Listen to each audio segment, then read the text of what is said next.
You can also use cassette racks, boxes, and carry cases to store any deck of cards that's close to the normal 52 card.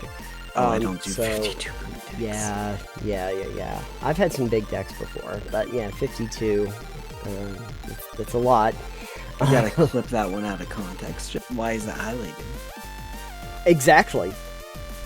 Why? Why is it suddenly? Why does it suddenly have a different coloration, specifically on the things that you took? Does your character ever want to settle down with a spouse, children, house, etc.? No. No wife, no children, no house. You left that life behind hundreds of years ago.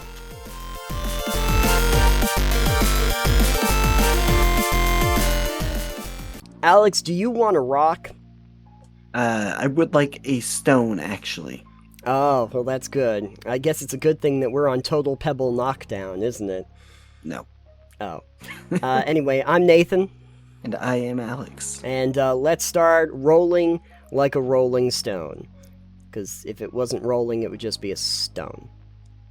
On the last episode, we looked at some pretty bad life hacks that were apparently gaming related.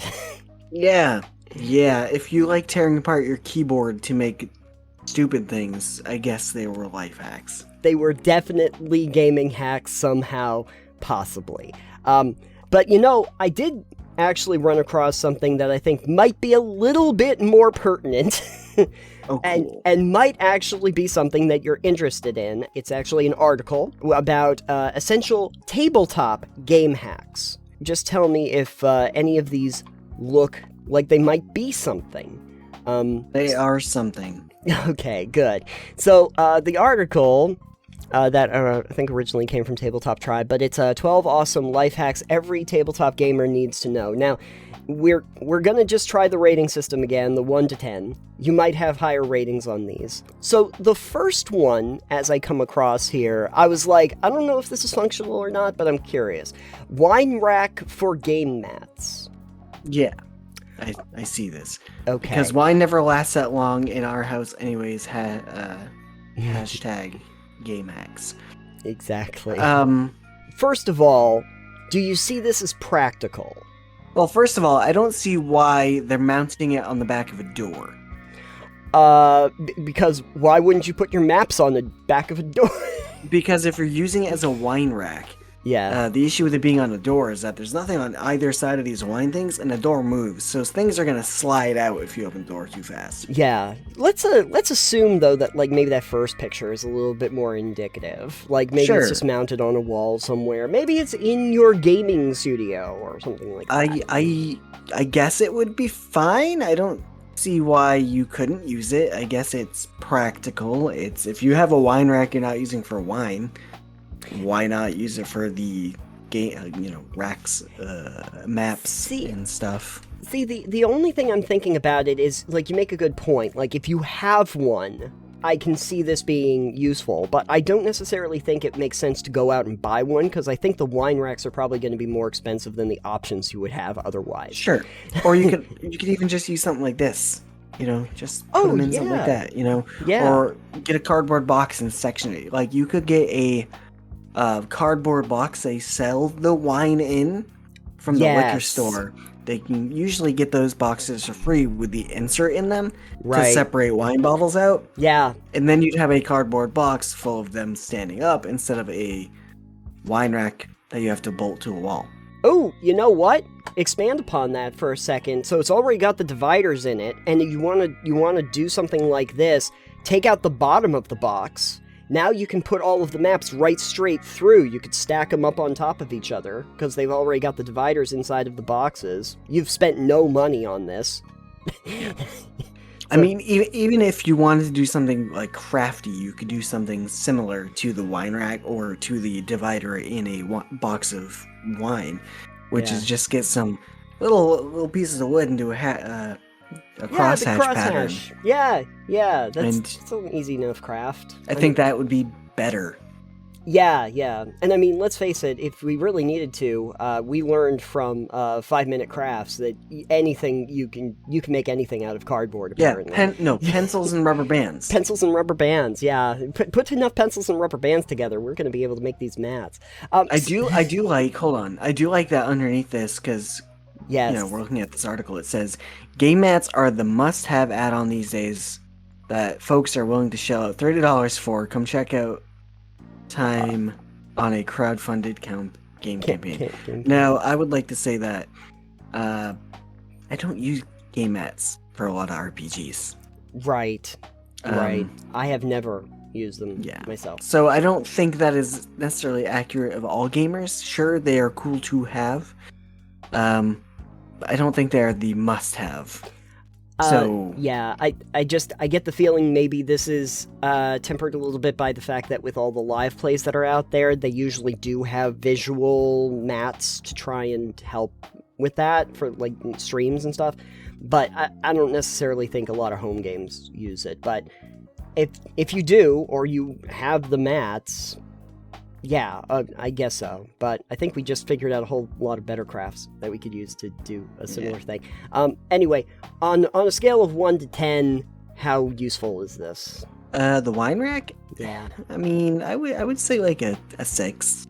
You're going with the 6? Okay. With a 6. If you have a wine rack you're not using for wine, then this makes great use of it. Yeah. So. All right. So the one down below is it's pretty specific, but it's a Crown Royal whiskey bag for dice. Yeah, so I would like to be on record that I know multiple people who have these exact things. Yeah. If you're a drinker and you drink Crown Royal and you can get your hands on a, Crown Royal with the bag, or if you just give someone some Crown and keep the bag, this is a pretty solid dice bag. Honestly, it looks great in the royal colors of purple and gold, unless you have one of the other flavors that might come in a different bag, like green, right? For the green apple one. This is something I've seen all too often for well over a decade. Right. And so just real quick, like 1 to 10, useful. Oh, 10. 10. This is a good one. 10. Easy 10. This is not even a hack. This is just take the bag that they give you. It's just a standard. If you have a Crown Royal bag, it is going to be a dice bag 90% of the time if you're a gamer. Perfect. So moving on then, a rugged clipboard for RPGs. And, all right. Yeah. So this is a clipboard that stores things inside of it. I assume it's used for like contractors and something. Right. Similar have something like this. Yes. I think this is pretty, I don't think it's a must-have, but I think it's neat to do it. As long as, like, whatever you need fits inside of it. Sure. I think it's pretty cool. I think it's a good fit, only because, like, the standard size for most RPG books, as they try to kind of show here, would fit into a regular clipboard if you're using regular clipboard size. It's usually large enough that you could put pens and pencils because it's made to do that anyway. And then on the front, you actually have like an actual clipboard so that you can put your character sheet or whatever on it. It makes sense. I don't necessarily know if it's necessarily a hack. It's just a repurposed product that becomes a multitasker. I mean, same with the dice bag. Yeah, or the wine rack. Repurposing a product. These aren't hacks. These are repurposing products. I guess. That makes sense. Recycled for tabletop gaming. In general, would you use a clipboard like this? I mean, I usually have like books on a table. I don't know if my a D&D book would fit in that, itself. Oh, sure. But here's a great business opportunity. Anyone who wants to design clipboards like this, utility clipboards that can fit a player's handbook from D&D plus dice and extra character sheet slots like a pocket. Probably got a good business venture there. You can make some good tabletop accessories. Yeah. Get all the dividers in there and stuff. Yeah, you can make some bank. It probably exists somewhere and we just don't know about it. Sure. But 1 to 10. I would say like an 8. This is pretty handy. It Okay. looks pretty organized. If you don't have the ability to just make this on your own, this is probably fairly useful. Okay. This next one I actually kind of like just because it feels like this is one of those things people are trying to repurpose, but an LP case for rugged game transport. I say that because I'm like, I don't know a lot of people that have to carry around LPs anymore, so... Yeah. But the case that they have here is really nice. I probably automatically think about putting, like, other things like games into this for The transportation. issue I have with this is you would need to have games that I don't know how many games like physically dimension-wise fit inside this, not like the number of games, but like game boxes that fit in this. So it's situational. If you have games that can fit into this box, then that makes sense. If you don't have games that fit in the box, it would not make sense. Flip side, repurposing products. This box up here is actually a wine box. Yes. It only held 6 things of wine. Oh, no. Hold on. Okay. We're doing show and Thanks. tell since we're repurposing. So this is a box. It's wood. It is from the brand Loose. Nice. It has a really cool that design. It's, Yeah. The grape juice is on the loose. so it's got nice cover. Nice. This box didn't come with the wine. I got it when I worked at the liquor store. This box would have been thrown away otherwise. Ah. So I had a friend that I worked who did a little bit of woodworking, and he made me a nice tray. Nice. And I use this because it's deep. Oh, yeah. I use this for holding my Warhammer paints. Very nice. Look at that. So I drop stuff. So this is like my repurpose a product and make it used for something else. While we're talking about it. But yeah, using things like this, because this is a rugged, sturdy box. Oh, yeah. I don't know if you can see how thick the wood on that is. Thick. Yeah. I can see that. That's really like- good. And they would just toss those away normally? Yeah. They'd just be like, yep, these are getting thrown out. Those are like $100 bottles of wine, I think is what they were, something around there. Yeah. And they came in nice boxes, and you'd stock them on the shelf, and they just get rid of the box. Gee. I was like, that's a really nice box. I'm like, can I have it? They're like, yeah. Anyways, Yeah. so finding boxes or things like that can store anything and be rugged, yeah, 100%, go for it. Situational, based on, the size of game boxes. So I would say if you have games that can fit in it and whatever, go for it. I would say a 7, only because it doesn't look like there's a lot of room in there with those games to add extra padding. Yeah. Like on the sides. I don't know if you jostle it around or not, so like... Right. Next one is, I don't know, this one's a little bit different for me. Business card boxes and stands for component storage. So they basically took a business card box and they're using it for like the cards for card games or for spell cards, something like that. And then they have the stand racks that you would also use, I guess, for the business card holders so that you can hold everything upright. Alright, so the business card box I don't really like because business cards are not typically the same size as like a card for a game would be. Business cards are a lot narrower. So unless you have a game that's got they do make cards for games that can be not conventional sizes. There's a bunch of different sizes of cards. Sure. So unless you've got cards that are smaller like that, then I don't think that's really useful. This one shows that there are definitely in this second picture here. Yes. I don't know what game that's for. Massive Darkness. Massive Darkness. Okay, cool.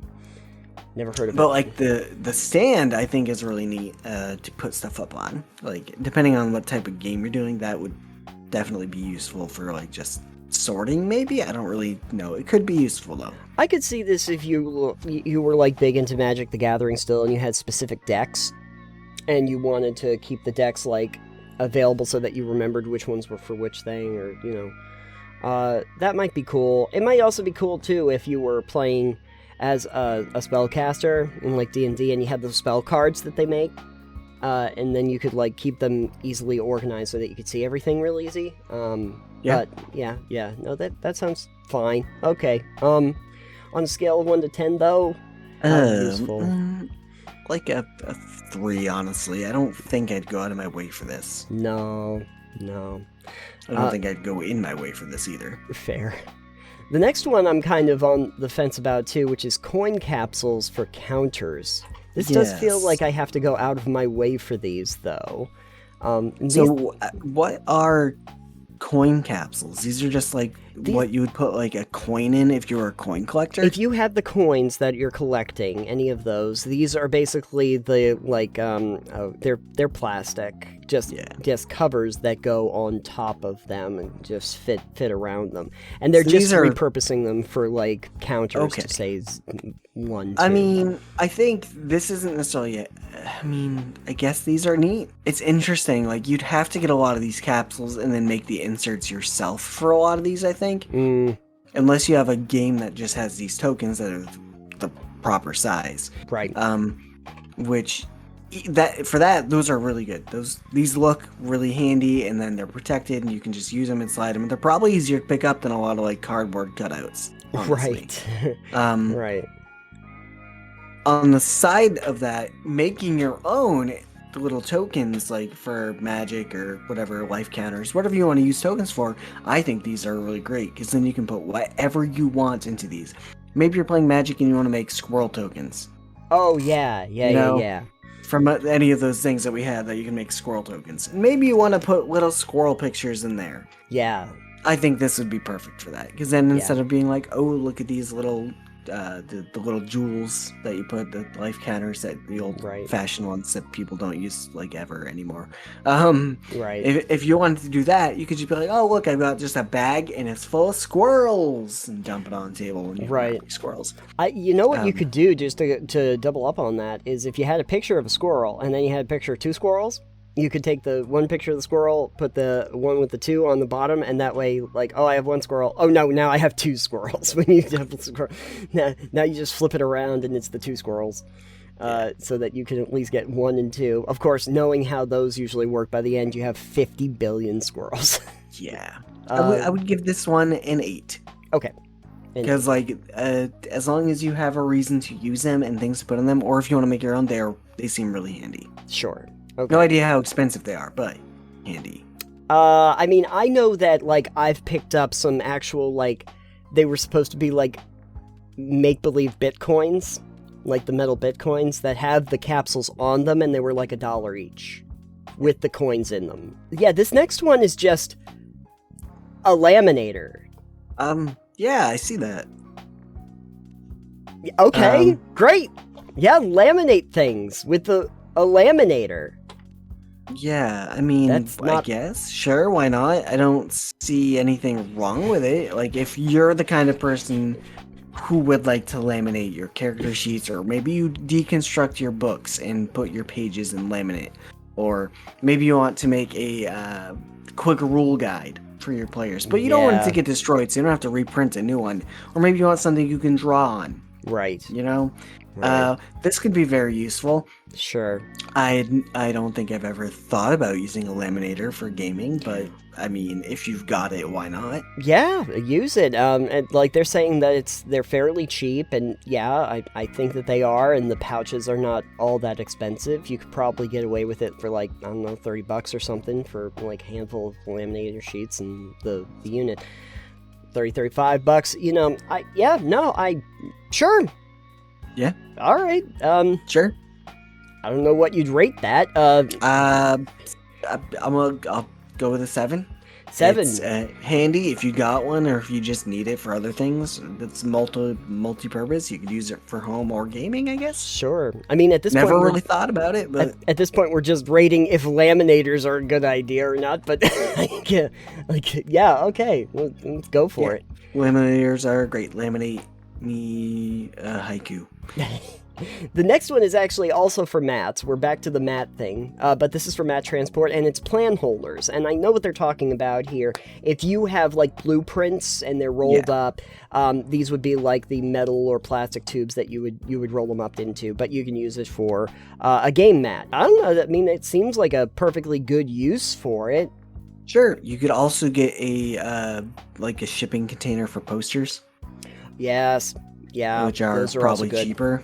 Yep. As well. And, yeah. I mean, they don't have handy dandy straps on them or anything for those. They're not cushioned or anything for those, but they are rugged.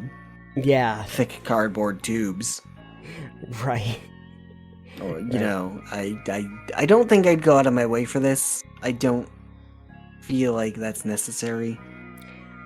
Here's another thing, though, that I really should mention, and I don't necessarily know if it would be cheaper at the moment, but just as a general rule, why couldn't I just buy like a length of PVC pipe and then cut it to size?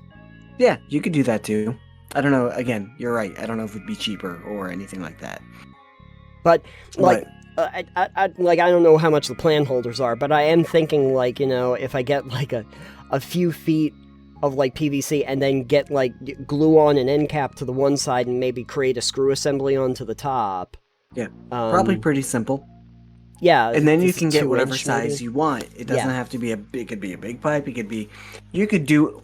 Here's a fun one for you, Nathan. You get 4 of the smaller ones and you put them all together, so it's a 4-piece, and you can hold 4 mats in it. Oh, yep, that would work. So it's a quad mat holder. Yeah. So there you go. Those are some other options. The other thing too is that if you do something with PVC, you don't necessarily need to have it rated for anything. It just needs to be PVC. It could be doesn't have to be like a Schedule 40 or something that they use for construction. But yeah, in terms of though the plan holder itself, I don't know. I think there are better options we just discussed. Yeah. Probably cheaper, probably more creative options. If you got it, sure, and you're not using it for your blueprints, use it. Yeah. I'm going to give this a low score of like a 2. You're going to give it a 2? Okay. Yeah. Let's just do that then. Okay. At first I was like 4, and then you said 2, and I'm like, yeah, you know what? This one, I don't necessarily understand. I got to read this to figure out what they're talking about, but it's don't necessarily ditch your punched boards. And that what they're talking about is the boards that you would punch out all of your components for board games out of. It says, when punching counters for a game, we usually discard the remaining cardboard after posting a picture of it on social media to trigger the highly strung with, what did I just punch? However, you might want to hang on to those used punch boards, and rather than wave them around on the internet, stack them neatly under the insert in the game box instead. Most games are packed to the brim with the punch cards taken into account, so if you want your insert flux into the box lid to stop components swirling around inside when you store your game vertically, i.e. correctly, the used boards under the insert will restore the status quo. Basically, they're talking about just getting box filler by not throwing away the punch card. Yeah, okay, so I guess that's fair. Boxes are typically going to be like this size if they're a big box. Right. And a lot of it will be the filler, and if you punch all the things out, they'll take up a lot less space. So if you want to keep it filled, then sure, why not? If you'd rather put something like foam in there, that might be a better buffer, then you could do that too, but these are already cut out to the box, dimensions. Right. So that makes a lot of sense, honestly. The only thing that I can see is, what if I put all of these punched out pieces and I lay them into the bottom, and then my components start falling through the little gaps in the component piece. You should be putting your components in like a bag or something. Yeah, you gotta, that's the one warning sign. Make sure you do that. Or you get a topper that you cut on to that's just no holes in it. Yeah. It's just the right size, so nothing falls through. All right. I would give this a 10. First of all, it doesn't cost you anything extra. No, you just don't toss stuff away.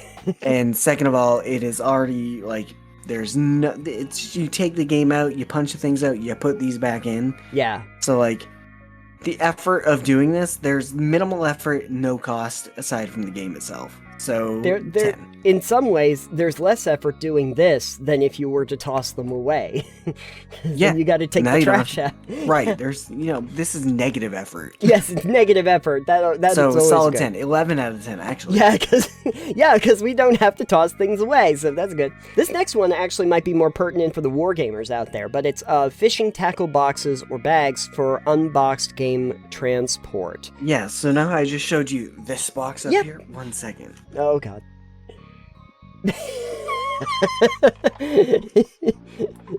I would like to say that, yes, this is a very helpful, not even a game hack, it is a just very useful thing.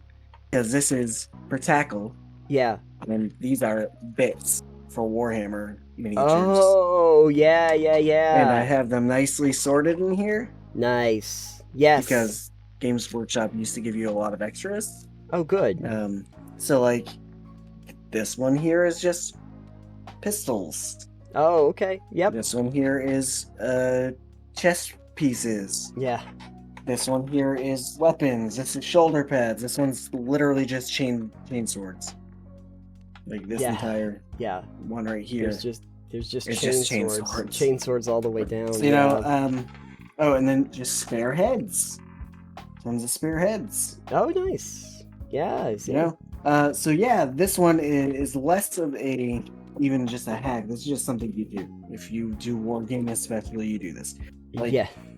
You can even store some of like the actual assembled minis in this if they're small enough. But you can also do like bases and things. You know, there's just a lot of room to do things with these. I don't suggest storing put together miniatures in them because they can fall apart. Right. Unassembled pieces. Sure. 100%. Yes. Yeah. So this is an easy 10 because you do it yourself. Yeah. It's a 12 because I came up with it first. Actually. How long ago did you start carrying those around? I don't know. I don't carry these around, but these are like for storage at home. It's not. I think that it works to carry them around. I don't think you'd want to use a tackle box for transporting necessarily. Sure. Assembled ones, especially like painted ones, because you'd want something as a buffer. Okay. So that if it gets jostled, things don't fall apart. Sure. So for transportation, I would say it's like a 6, but you want to pad it. But for storage use and stuff like that, sorting bits and pieces, 12 out of 10. My idea. Great. All right, you stole this from Alex. This is the new thing that we're going to do. What did they steal? Okay, cool. This next one though, I don't know about this one. Cassette tape boxes and accessories for card decks.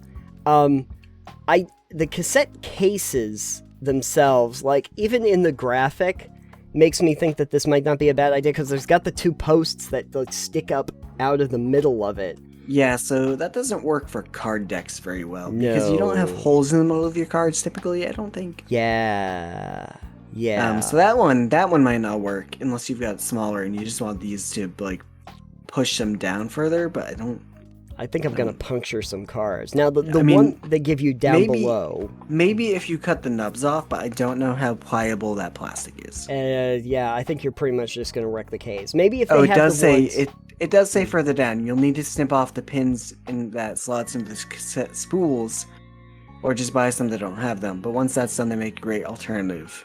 Yeah, I mean they do have ones that don't have the spindle holders in them, and those would be more useful. You can get a box that's made for a deck of cards. It's like Magic cards that come in pre-constructed decks come in boxes, right?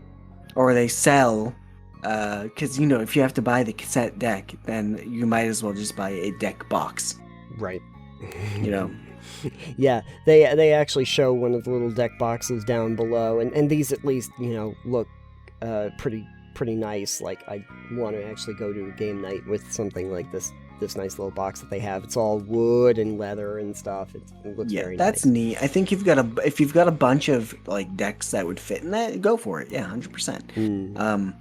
They look a little small for a standard like Magic deck. Well, it does mention that like you can also use cassette racks, boxes, and carry cases to store any deck of cards that's close to the normal 52 card. I don't do 52 card decks. Yeah. I've had some big decks before, but yeah, 52. That's a lot. You gotta clip that one out of context just for a short. I'll say 5. It's if you 5. think it's doable, then do it. If you don't want Yeah. to do it, don't do it. I'm neither hit or miss on this one. It's Okay. kind of in the mid. And then the last one, we finally made it to the end. Budget pool table as a gaming table. Yeah. Okay. How budget are we talking? This one that they're showing here, they say retails brand new for about $300. Shoddy for playing pool on. Secondhand, they're not much more than $100 tops. Yeah, so for this one, I'm gonna say like a 1. Yeah, I don't like this. Because, first of all, pool tables are big. Yeah. You need room for that. And if it's just being used for a gaming table, that doesn't seem like a great use of space to me. Right. Like, I have a kitchen table, Yeah. and it serves as a dining room table, but we could also game on it and Yeah. it'd be fine. Sure. I don't see the need of a recessed gaming section in a table to game on. Yeah. Yeah. Like, I know some of these really high-end fancy gaming tables are like, oh, you take the top off and it's a recessed in and felt lined, and it's got like Sure. holders for all of your drinks and stuff, and it's like, that is unnecessary. Or it has multi-purpose ones where you can change out the tops and put the inserts into it. Yeah. Or, And I'm like, put a table in. I don't need that. I need a table I Right. can do things on. Like, I don't need fancy. I need Yeah. multi-purpose. I need a table that's functioning as a table. Here's I'm gonna make a better hack for everybody. You go to a place like Habitat for Humanity's Restore or something, because they get lots of tables from like the hotels and stuff like that, and they'll sell them for cheap. You just find a table that's about the right size, and you just buy that. Because they're probably, because some of them are going to be less than the $100 that you're talking about here for this, and you just figure out like a general size that you want, and you just buy that. Like, that's the end of the list, but I mean, at least this feels like it was a little bit more useful than when we went over the gaming hacks last week. Yeah, this one is more for the actual gamer, and it's not just like, oh, take apart your keyboard and make a clock. I did love the clock. This one is not necessarily crafts. This is things you can use as other things. These are actually usable things for the most part. This is right. That might be handy to you. Tackle box, or repurposing a box of wine that you can do for things. These are actually things that could be handy. The crafts one we did last week, just dumb. Especially the fucking lime. I hope you clip in that lime picture right here, too. Especially that fucking lime. That fucking lime. We need to do something about that lime. Yeah, just clip that little, plug the lime into the laptop, and whoa, you've got a light. That one and sticking your head in the box were my favorite. You know what would help if you stuck your head in the box? And put the lime. If you had a little limelight in there. Sure would. 5-minute crafts. We just got you an idea. Your own personal lime disco ball. Oh, that's excellent. It's the opposite of sensory deprivation. Yeah, because you're getting lime scent and light at the same time. Oh, yeah. It's a citrus overload. Anyway, did any of these lovely tabletop hacks work for you? Have you tried any of them, or do you have a better version that you'd like to tell us about? Yes, I already did. Yes. But you're not talking to me. No, I'm not talking to you. I'm talking to everybody listening. But you already know how Alex feels, so just let us know if there's something else we missed. This is usually the time where we end up discussing something about adventuring hooks and such, seems like, from the last couple episodes, and I heard you might have one for me today you wanted to flesh out. I had an idea. This is same kind of vibes. I have ideas that are similar occasionally, but very different at the same time. Okay. So last time, what was it? We body snatched we did some doppelgangings. We doppelganged the party. So I had an idea for this time. Your party goes off on an adventure. It doesn't really matter how you start, but they're either coming back from an adventure or they're starting off on the road and they get to a town. Okay. Small town. Yep. And it's weird because it's quiet. Mm-hmm. Not only is it quiet, it's empty. The town is actually completely empty. Okay. Ghost town, kind of. But not run down. Just a normal looking town, but no one's home. No one's around. No one's coming out. Can't find anyone. If you go in houses, absolutely nobody is there. There might be food on the table, like people were just about to sit down to have a hot meal. And suddenly are not there anymore. And no remnants of people around. Like, No. besides that. But like all of a sudden, in the middle of doing stuff, everyone just up and disappeared. Yeah. I mean, you might find a broom just kind of on its side somewhere, or standing up if you've got one of those magic brooms that stands up. Oh, vertically. I love those, yeah.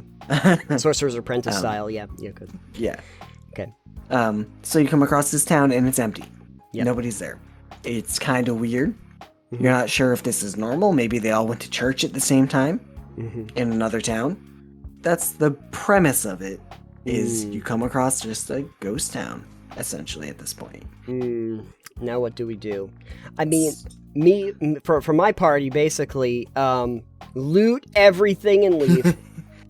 You just loot everything and you leave. Well, so you could absolutely. There's no one there to stop you. There's no security or militia or police force of any kind. Mm-hmm. You could absolutely ransack and loot the whole town. Yeah. But are you also wondering why there's no one here? Why are there plates on the table with a meal that looks like it's still fresh? No. So in this case, what do you do? You're leaving the party, and what are you guys going to do? Okay, let's assume that I'm not playing one of my characters that just doesn't care. I'll play. Let's imagine for a second I'm Snowball. So I'm an investigator, and I actually give a damn about this. So the first thing that I'm going to do is I'm going to go to the houses that actually have the food on the table, especially where it looks like they were just there, that they were lived in far more. That they're not actually shut down, that they're currently operating. And it's at this point that I'm going to start investigating. And I'm going to be looking for clues as to any movement that the people would do, especially if there's any kind of footprints or fingerprints or something that are there that suggest where they might have gone, or if they were just vanished immediately from the place that they were standing. Maybe where the dust has settled.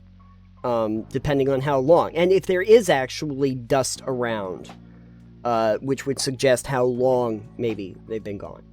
Cool. Those are all valid. So you're looking for signs of a scuffle, or forced entry, or forced removal.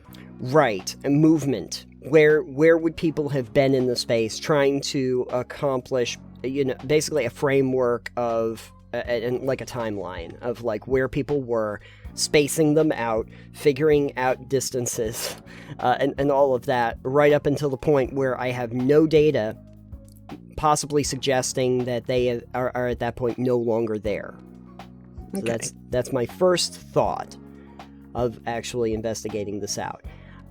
Second thing I would probably do is see if anybody has journals or diaries around and what the last entries were.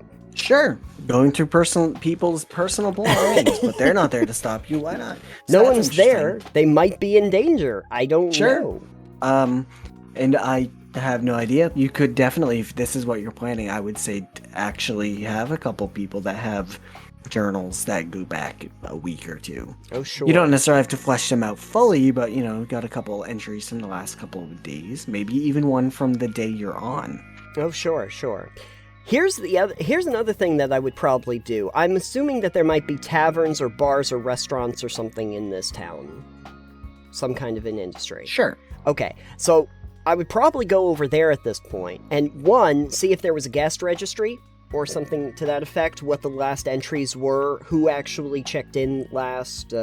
Hotels or inns would be a good place to look at this too. But then also to look at what their stocks are. And in the restaurants or in the taverns and stuff, are they fully stocked? Is the food gone? Has it been ransacked? Have people taken it? Is it going bad? Is it spoiling? Is it fresh? Right. Like, that kind of thing. That would be the next thing. So let's say this is a really small town, like a hamlet. This is like a small village. There might be one tavern in town. Okay.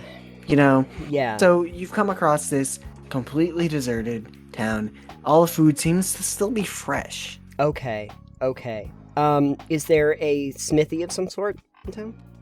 Maybe like a blacksmith shop or something? My thought was, one thing the party's gonna eventually do is probably move on. Maybe they're not interested in this town. Right. Maybe they're like, there's nothing here for us. Let's just go. Oh, it's the first characters I was talking about. It's like Rembrandt or Max would have just moved on. Yeah. So let's say they went, okay, let's check a few things, maybe steal a few things. Let's move on. Let's go. We're gone. Rembrandt would have just been randomly picking stuff up. Like, ooh, this looks fun. So, yeah. So you move on. Okay. You get to a bigger town. Maybe you get to a city. Yeah. Same thing. Yeah. So now I'm trying to figure out a correlation between the first town and then the larger town and make note if I was a forward-thinking person. So if I am the investigators in this case, members of the Hoof and Horn Detective Agency or something, I would have already investigated that first town, and then I would have probably been making notes on the road out of that town to see if I could figure out if anyone had gone this route, after they left town. If there's any, horseshoes, tracks or anything like that. Do a lot of your basic tracking skill. However, if I didn't really care, then I haven't picked up any of that information. But 2 towns now, this feels like a pattern. There's something that's actually this one's a going bigger on. Town. There should be hundreds of people here. Right. Thousands of people, maybe. Now, there's a lot of rogues, though, at this point that are just kind of like going, more loot for me. Are there a lot of rogues? You haven't seen anyone in 2 towns. Well, there's a lot of player character rogues that would think, oh, just more loot for me. Even more interesting, when's the last time you've seen a creature? Oh, okay. Any creature. Yeah. A monster. Yeah. So there's no life whatsoever at this point. I can't hear birds. No cats. No. Yeah. Nothing that I can see. No bugs. If I look down, would I see bugs? I mean, are you gonna go investigate an anthill like Gandalf? Well, I'm gonna spend 3 chapters of a book looking at ants. Looking at anthills. No, but I at that point I probably would be trying to look to see if I'm actually seeing any bugs even at that point, or anything. See, here's the thing. I didn't fully go into every detail, but this is the premise. I mean, you could still have insects, you could still have bugs, because whatever. Maybe it's just the intelligent life is gone. Okay. Maybe there's not rats or anything, so that a town with no people, let's just infest it with rats. Maybe then you think it's a rat plague. Yeah. And we don't want people thinking it's a rat plague. That's a false flag. Or maybe we do. That's just Plague Tale. Yeah, that's just a different thing. That's just Plague Tale. So the premise for this hook is you want to make it feel very liminal, which is what we were talking about before the show, a little bit about liminal spaces. But empty spaces. Not the textbook definition of liminal space. Doesn't have to be a transitional space. But you've come across a town. It should be bustling with life. There's nobody there. You paint it to be empty. People have just vanished for some reason. And so either you can investigate it and you don't really find anything going on, so you move on to the next town. Right. Right. There's nothing here to really go on. All right, maybe they're just gone. Next town, but it's the same thing. Right. And where there should be even more people, it is still barren, empty. There's no one around. Nothing looks out of place. It looks like people were just here before you got here. Can I recall when the last time was that I saw a person in general Yeah, your party probably. Right, but outside of my party, like what would have been the last time I would have seen an NPC in this It depends on what you have going on before this happens, honestly. God. But that's the whole premise of the hook I had, was just kind of empty towns. For Empty some reason, towns. something has happened, or you guys might have caused it, or there could be a number of different reasons, but I kind of wanted to be like, hey, here's an idea for an adventure. Yeah. It's like, even better than that is it is roleplay heavy, if you like that, and there's no monsters unless you want to add monsters. Yeah. And I think it's more fun and more creepy with no monsters.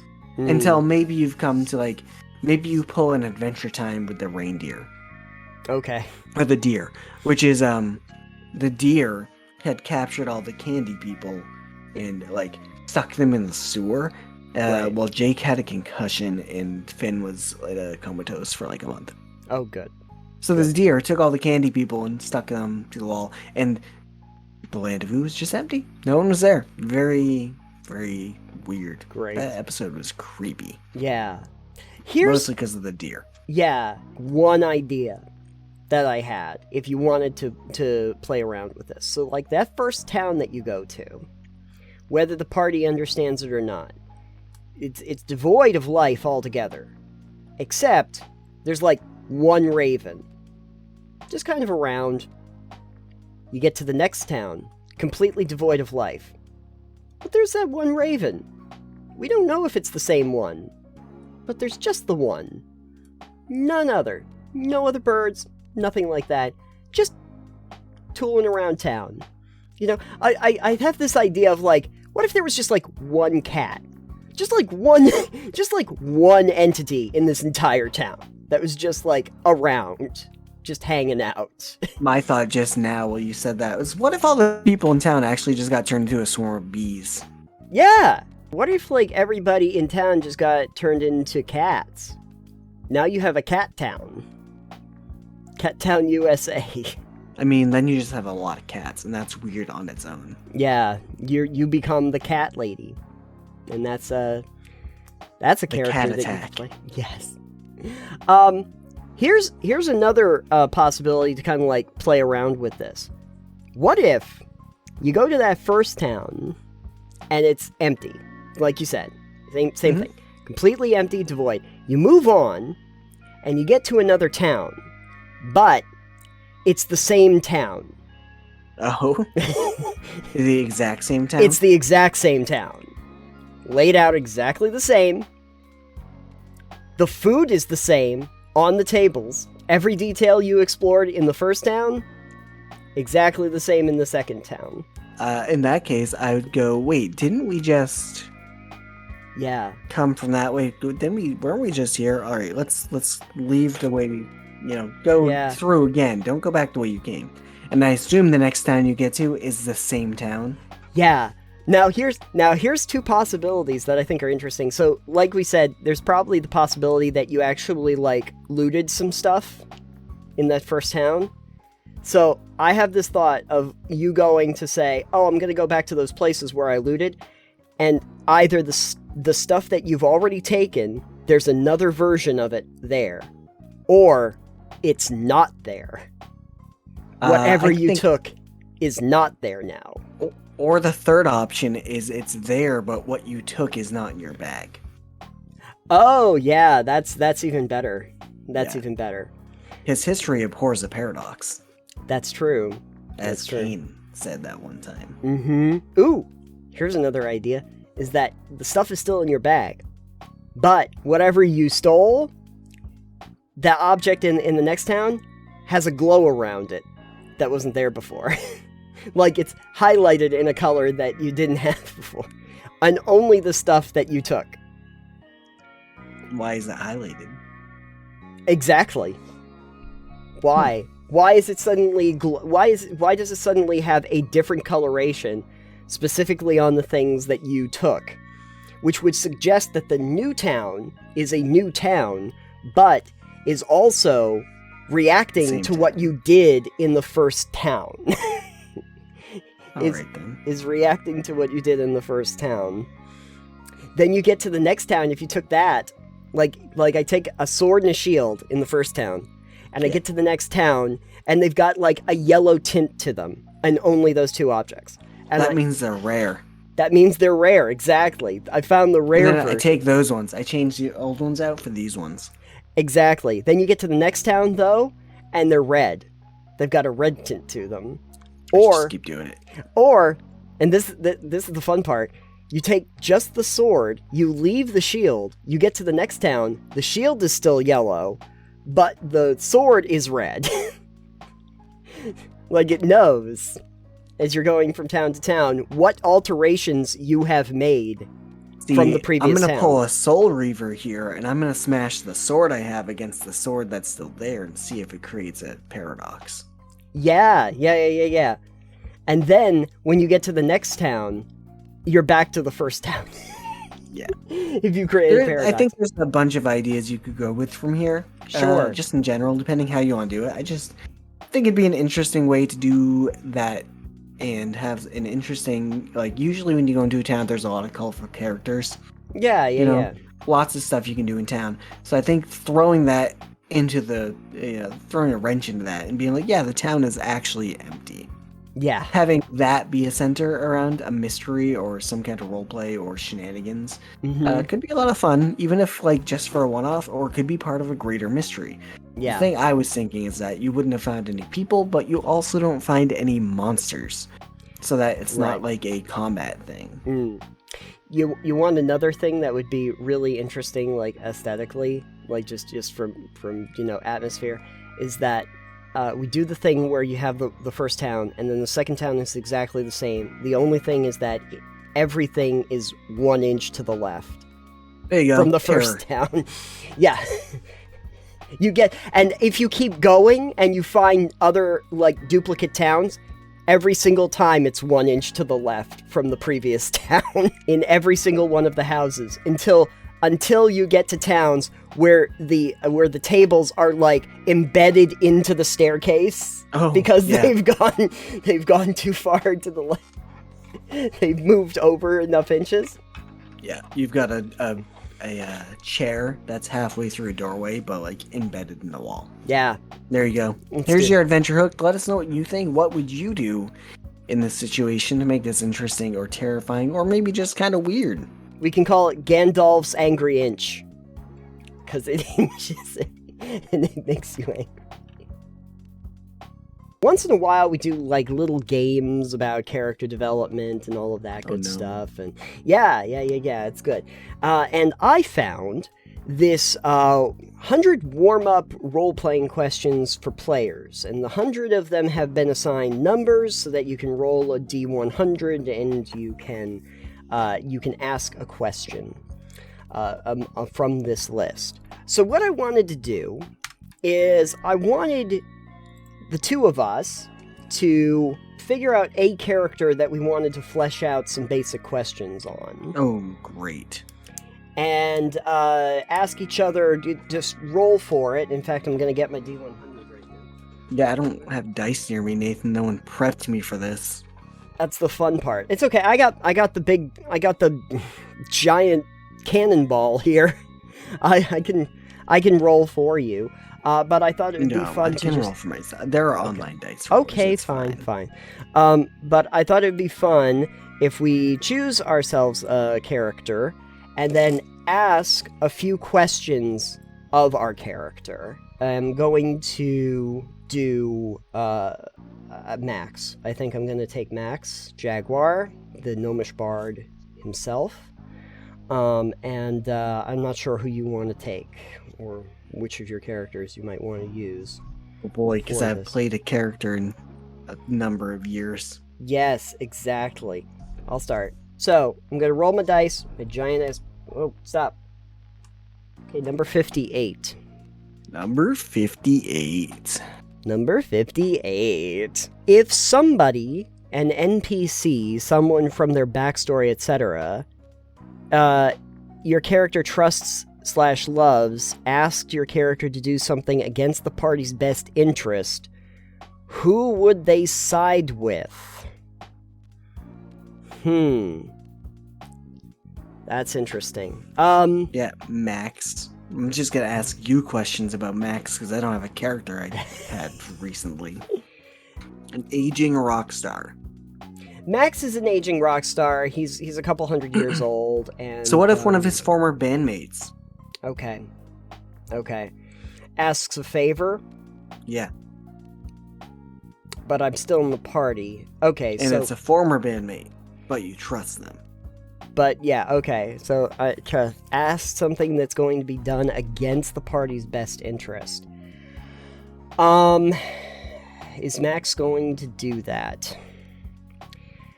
If I actually trusted the former bandmate, I might do this thing that I'm being asked of. I think that the problem is that Max is going to have to know what the severity of it is. But frankly, knowing Max, which option sounds more metal? If there's an option, which of these two options sounds more rock and roll? Because he's probably just going to do that anyway, regardless of trust. But in a vacuum, if they're both really, really boring, yeah, no, he probably would just do what his former bandmate asked him to do. Probably just do that. So, Okay. but then he would spend a lot of time trying to write an apology song for the party. Which they would promptly throw in the trash. Exactly, and that's why I keep Thunderwave on hand. Do you want to throw one at me? Yeah, I'm gonna throw something at you. Okay. So I rolled a 29. What are Max's hobbies and interests outside of being a bard? Outside of being a bard, he likes rock and roll, but that's kind of a bardy thing. What does he do besides that?